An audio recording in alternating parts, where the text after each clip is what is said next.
This week, we are participating in the Three Rivers Challenge, where we're staying out of the grocery store and cooking from our pantries. Right now, I'm going to make some lemon zucchini bread.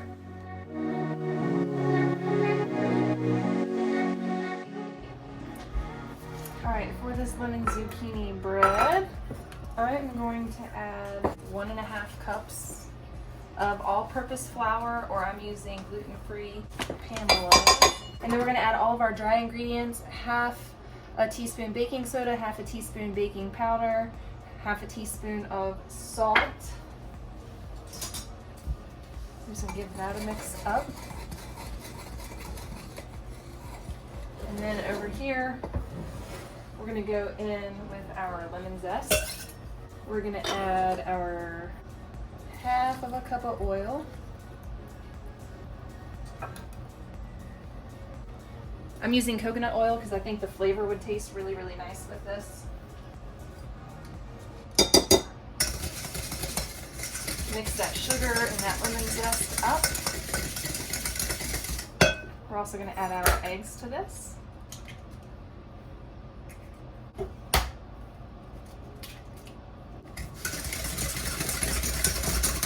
Uh, 1.5 cups lemon juice. Because it's freeze-dried. 1 cup zucchini.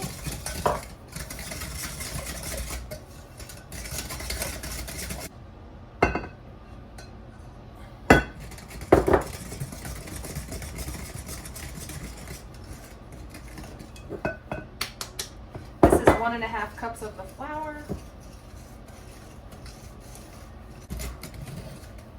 All right, 1 second. We're going to pour it into our pan.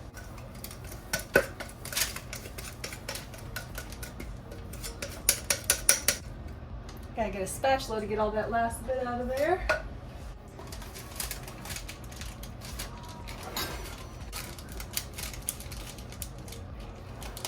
Going in the oven, 350 degrees. For this size pan, about 35 minutes. If you're doing a bread pan, it's gonna be 45 to 50 minutes.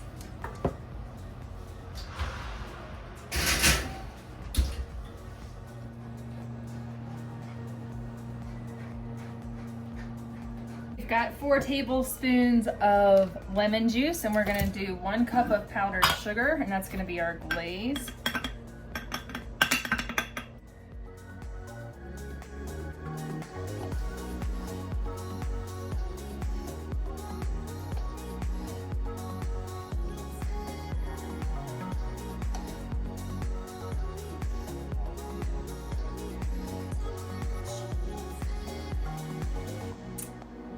Give everybody a little bar.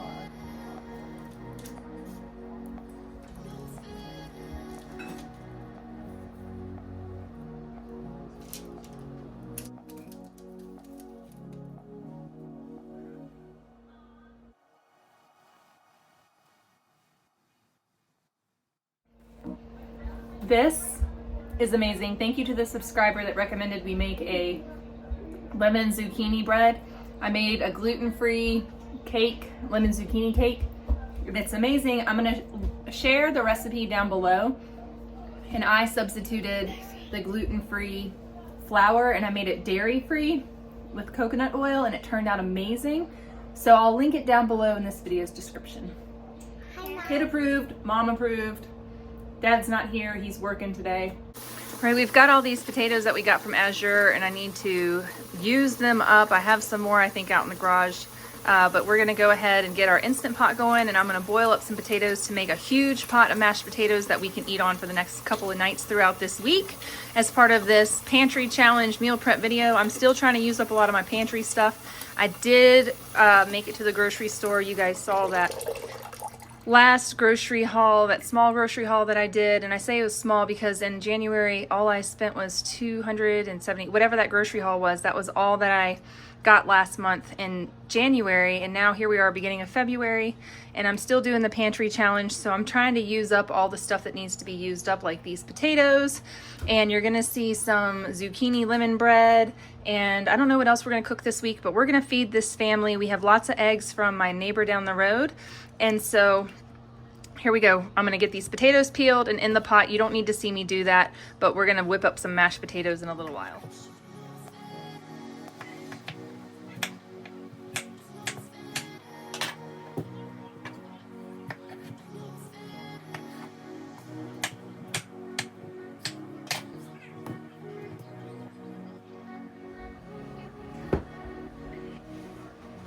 Okay, right here I've got a teaspoon of garlic powder, a teaspoon of onion powder, a teaspoon of paprika or smoked paprika or a combination of the two. You can do a 1/4 teaspoon of cayenne if you like spice.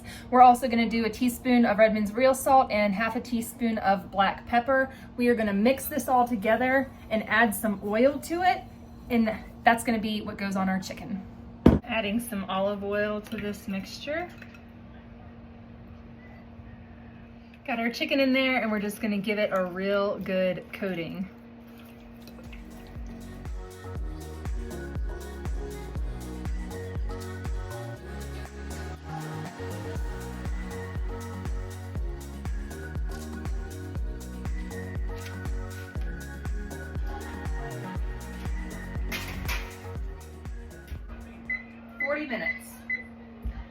Check them in about 30 minutes. We're gonna make some green beans to go along with our chicken that's in the oven. It's looking really good, but I have some bacon. I'm gonna fry up some bacon in my little saucepan, and then I'm gonna dump the green beans in there. You know, good old Southern green beans.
Over here we've got yogurt going,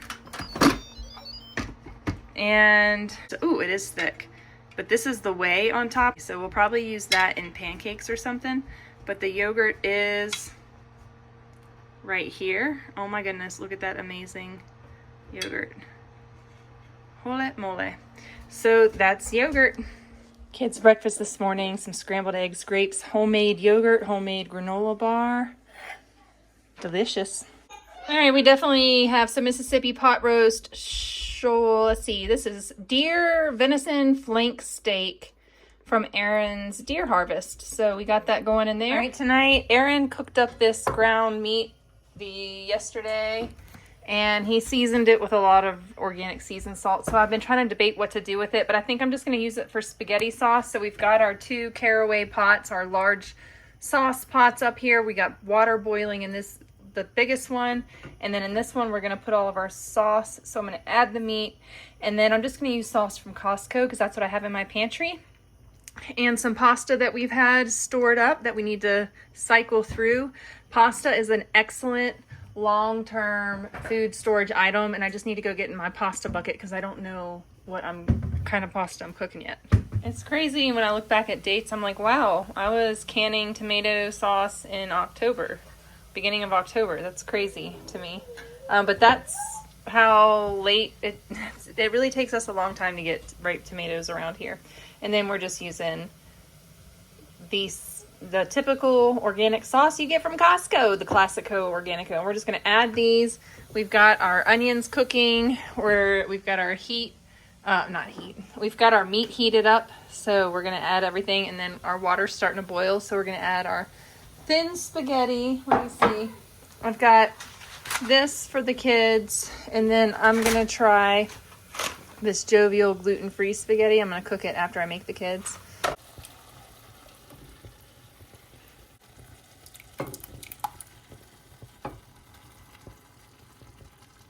So these are the gluten-free brown rice noodles with the spaghetti sauce on top. They are yummy, yummy.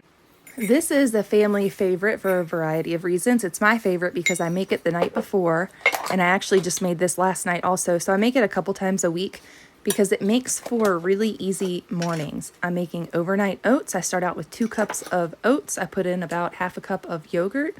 We did about, I'm going to add more chia seeds, so it ends up being about 2 or 3 tablespoons of chia seeds. This is going to feed 5 kids. And a teaspoon of cinnamon. We're also going to do about a couple tablespoons of cocoa powder just to make it chocolatey. And then we're going to cover it with milk. And I don't measure the milk, but there is a recipe. I'm sure I have a recipe on my channel. If you Google in my search bar overnight oats, it'll bring up the exact recipe. But I just make, I add a lot of milk. Probably for 2 cups of oats, I do 4 cups of milk, I would assume. But I'm just going to add milk to this until I'm happy with the consistency, and then I know it's going to thicken up overnight and absorb more. So right there, it's still way too thick. I'm going to add some more. I'm using almond milk today, but you can use any kind of milk, and the purpose of the yogurt in it is to help break down the oats, to help them be digested easier. So to break down the phytic acid and the types of things that are in oats and grains that are tough for our body to digest, the anti-nutrients, so to speak. So it's good to soak your grains in a little bit of apple cider vinegar or a little bit of oatmeal. But if you don't do that, I don't always do it either, but it's suggested.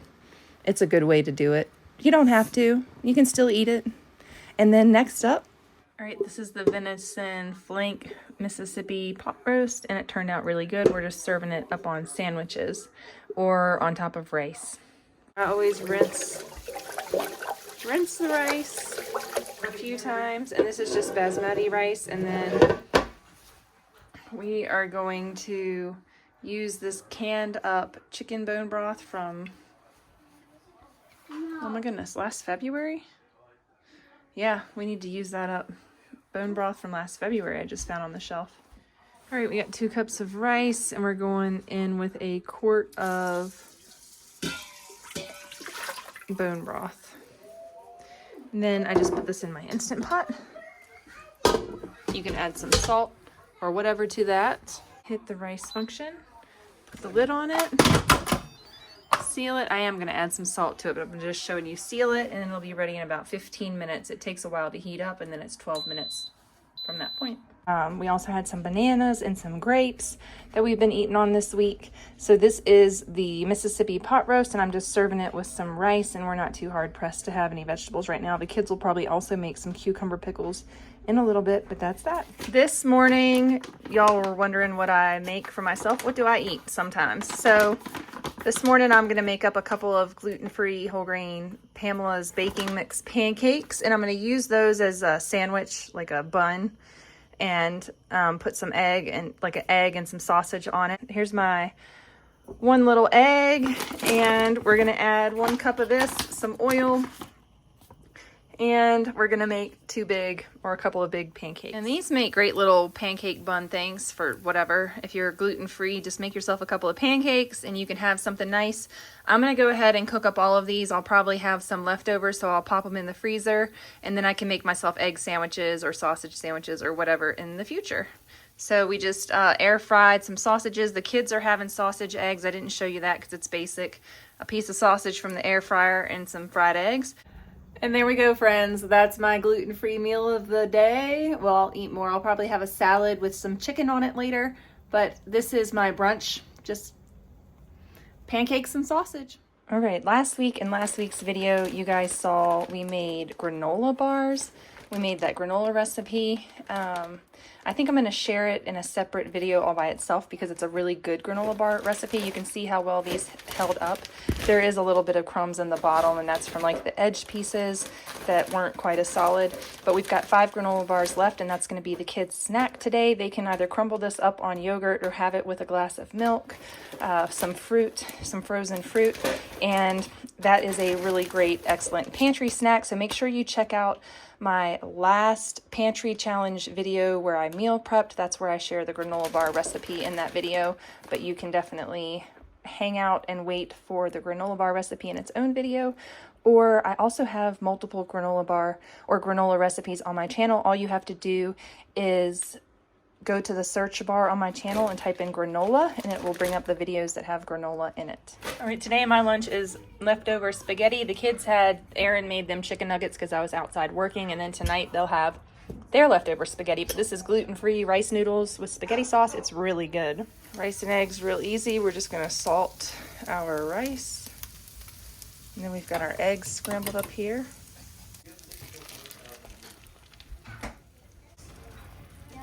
We go, and then we're just gonna mix this up, serve it up to the kids with some fruit on the side.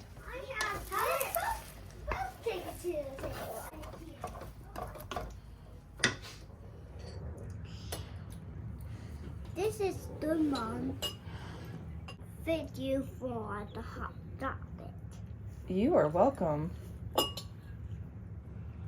Right, so last Sunday, we're almost a week out. I did go to the store and I got a few items to celebrate Aaron, and one of the things I picked up was oranges, and we still have oranges. So that's what we're having this morning. It's just some fried eggs. My neighbor still has lots of eggs, so that has been keeping us in fresh eggs, and I'm so grateful for that. So all the kids just have this, and if they want more, we also have butter, but I'm going to put jelly at the table. Butter's already on the toast. They can just slap some jelly on it if they want. Of course, a few kids want extra eggs, so I'm going to go stick these on the table for them and fill their bellies some more. We're still having awesome spring-like weather conditions, so back there I've got a fire going. We had a huge windstorm, and so we've got pine needles everywhere. There's actually no trees really above my porch, so it's not super covered, but my front porch was covered. So we've got that going back there, and I'm just trying to clean up the yard just a smidge so that we can stay on top of this mess. Since we went to the store earlier this week, we have grapes, we have salad, and avocados and goat cheese, so I made myself a salad. That's what I'm eating for dinner tonight. I'm gonna throw together my #1 pantry staple, my daily loaf of bread with some fresh milled hard red wheat berries, some Redmond's real salt. And then when the kids get hungry and we've already had meals, they can have peanut butter and jelly sandwiches. This is strawberry Marion berry jam and peanut butter, almond butter, whatever. So that's what Riker's doing. Popcorn is an underrated snack. It is so convenient because you can keep it stored in your pantry and you can always have a fast snack on hand. Of course, popping it yourself, either on the stove or with an air popper, is best. Stop flipping pancakes. We make sheet pancakes, and this saves me time in the kitchen because I just pop it in the oven for 20 minutes and we have breakfast. It's so easy. Check out the recipe in my YouTube shorts. We are gonna make some pumpkin oatmeal cookies. These are a delicious way to use up some of that canned pumpkin that you have sitting around your house. I am tripling this recipe so I can have some cookies to freeze for another day. So we are gonna start out with 1/2 cup brown sugar, 1/4 cup regular sugar, 1 egg yolk. Again, I am tripling this recipe, so that's why you're seeing an abundance of ingredients. 1 teaspoon vanilla extract, and we're gonna get that all mixed up, and we're gonna add 1/2 cup of unsalted butter. And after mixing in the butter for just a minute, I'm gonna add 1/3 cup pumpkin puree.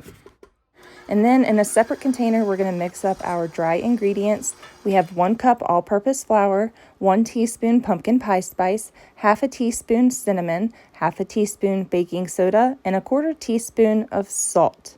Once we have all of our dry ingredients in a container, we're going to mix these up separately. I'm just going to use my dough whisk to incorporate these ingredients, and then I'm going to gradually add my dry ingredients to my wet ingredients, or I'm going to add it all at once. Who am I kidding?